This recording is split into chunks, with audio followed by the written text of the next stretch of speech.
بسم اللہ الرحمن الرحیم۔ السلام علیکم، welcome to my YouTube channel novel readers hub. میں ہوں آیت فاطمہ۔ کیسے ہیں آپ سب لوگ؟ جی تو جناب، ناولز کیسے لگ رہے ہیں آپ سب کو؟ اور مجھے یہ بتائیں کہ آپ سب کی عید کی تیاریاں کہاں تک پہنچیں؟ ماشاءاللہ سے دوسرا عشرہ بھی ختم ہونے والا ہے، تو سب مجھے کمنٹ سیکشن میں بتائیں کہ سب نے کیسے کیسے ڈریسز بنائے ہیں اور کتنی کتنی تیاریاں ہو گئی ہیں آپ سب کی۔ میری بھی چل رہی ہیں تھوڑی بہت تیاریاں۔ آج سب سے پہلے میں ایک میری جو لسنر ہیں انہوں نے کہا ہے کہ اسپیشل میرا نام لے کے مجھے رپلائی کریں، تو میں آپ کو ان کے میسج دکھاتی ہوں۔ جی تو جناب، یہ ہیں فریدہ۔ میرا نام فریدہ ہے جی، میں نے پڑھ لیا ہے۔ آپ کا یہ ناول بہت اچھا ہے، بہت پیارا ہے۔ تھینک یو سو مچ فریدہ جی۔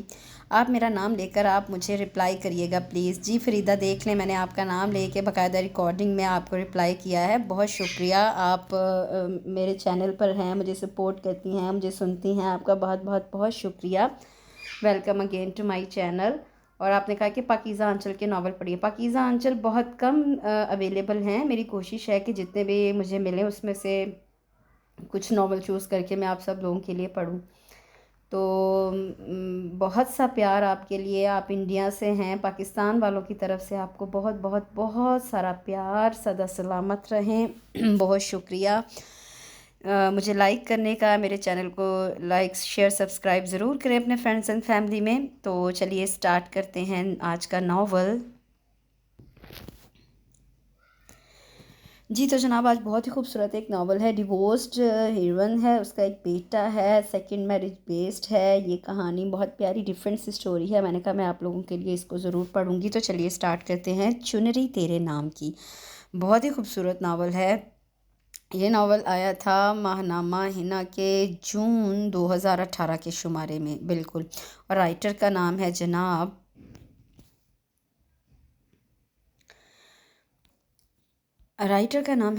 نصرت جبیں۔ تو چلیے سٹارٹ کرتے ہیں چنری تیرے نام کی۔ افطار ہونے میں ابھی کافی ٹائم باقی تھا۔ حمدہ اور نائمہ کچن میں مصروف تھی۔ نعمانہ بیگم نے 10 چکر لگائے تھے، مختلف ہدایات دیے جا رہی تھی، ساتھ ہی وقت کی قلت اور کام کی زیادتی کی ٹینشن بھی سوار تھی۔ ارے مما، فکر مت کرے، ابھی بہت ٹائم باقی ہے، افطار میں کافی سارا کام بھی نپٹ گیا، آپ خواہ روزے میں ہلکان ہوئی جا رہی ہیں۔ جب انہوں نے کچن کا چوتھا چکر لگایا تو حمدہ نے جھنجھلا کر کہا، تم لوگوں نے تیار بھی تو ہونا ہے ابھی۔ نعمانہ بیگم نے حمدہ کو اوپر سے نیچے تک دیکھتے ہوئے کہا، ہو جاؤں گی، آپ جا کر سکون سے بیٹھ جائیں۔ حمدہ کا لہجہ بدستور ویسا ہی تھا۔ نائمہ نے بغور اس کی طرف دیکھا۔ آج حمدہ کچھ الجھی سی تھی، حالانکہ یہ سب اس کی پسند اور مرضی سے ہو رہا تھا۔ کیا ہوا حمدہ؟ نائمہ نے پکوڑے کڑاہی سے نکال کر ٹیشو پر پھیلاتے ہوئے کہا۔ کچھ نہیں، حمدہ نے جلدی سے کہا اور دہی بڑوں کا مسالہ تیار کرنے لگی۔ نعمانہ بیگم جا چکی تھی، دونوں نند بھاوج اپنے اپنے کاموں میں مصروف تھیں۔ آج حمدہ کا رشتہ پکا ہو رہا تھا۔ ظافر ابسام، جس نے حمدہ کو خود پسند کیا تھا اور آج کل کے چھچورے نوجوانوں کی طرح حمدہ سے باتیں، ملاقاتیں اور لمبی لمبی چیٹنگ کرنے کی بجائے چند ملاقاتوں اور رسمی بات چیت کرنے کے بعد اپنی والدہ اور بہن کو حمدہ کے بارے میں بتایا اور مختصر عرصے میں ابتدائی مراحل طے کر کے آج یہ فائنل ہونے جا رہا تھا۔ ظافر کی چھوٹی بہن امریکہ میں رہائش پذیر تھی۔ اس دفعہ عید الفطر منانے کراچی آئی تو ظافر کی والدہ نے اس کی موجودگی کو غنیمت جان کر فائنل بات کرنے کا فیصلہ کر لیا۔ شادی 2 سال بعد دوبارہ بیٹی کے آنے پر کرنے کا پروگرام تھا۔ حمدہ کے والد نادر صاحب اور والدہ نعمانہ بیگم کے ساتھ ساتھ بھائی بھاوج عقیل اور نائمہ بھی یہی چاہ رہے تھے کہ بات چیت پکی ہو جائے۔ رمضان المبارک کا آخری عشرہ چل رہا تھا اور آج افطار پر ظافر، اس کی والدہ اور بہن آ رہے تھے۔ افطار کے بعد منگنی کی چھوٹی سی رسم بھی ادا کرنے کا پروگرام تھا۔ نعمانہ بیگم کا سسرال تھا اور نام میکا۔ نادر صاحب اور ایک بڑے بھائی دلاور تھے جو دبئی میں سیٹل تھے، اس لیے ان کی طرف سے بھی گھر والے ہی تھے۔ افطار سے کچھ دیر پہلے عقیل اور نادر صاحب بھی آ گئے۔ عصر کی نماز پڑھ کر حمدہ بھی تیار ہو گئی۔ ٹی پنک سادے سے سوٹ میں اچھی لگ رہی تھی۔ نعمانہ بیگم اسے دیکھ دیکھ کر دعائیں مانگ رہی تھی۔ اپنی بیٹی ان کو بہت عزیز تھی، جس نے کم عمری میں بہت دکھ اٹھائے تھے۔ وہ اس کے لیے بڑی فکر مند تھیں، جبکہ نعمانہ بھی دل سے یہی چاہتی تھی کہ حمدہ خیر سے اپنے گھر کی ہو جائے۔ افطار کے کچھ دیر قبل ظافر بما والدہ اور بہن کے آ گیا۔ بلیک کرتے اور وائٹ شلوار میں ظافر بہت اچھا لگ رہا تھا۔ اذان مغرب کے ساتھ روزہ افطار کر کے ظافر، عقیل اور نادر صاحب نماز ادا کرنے مسجد چلے گئے اور خواتین نے گھر میں نماز مغرب ادا کی۔ حمدہ کچھ بیکل تھی، لگتا تھا جیسے نعمانہ سے کچھ کہنا چاہ رہی ہے۔ تینوں بچے زونی، شائقہ اور وکی بھی اپنی مستیوں میں لگے ہوئے تھے۔ مرد مسجد سے واپس آ گئے تو ظافر کی والدہ نے نعمانہ بیگم کو مخاطب کیا،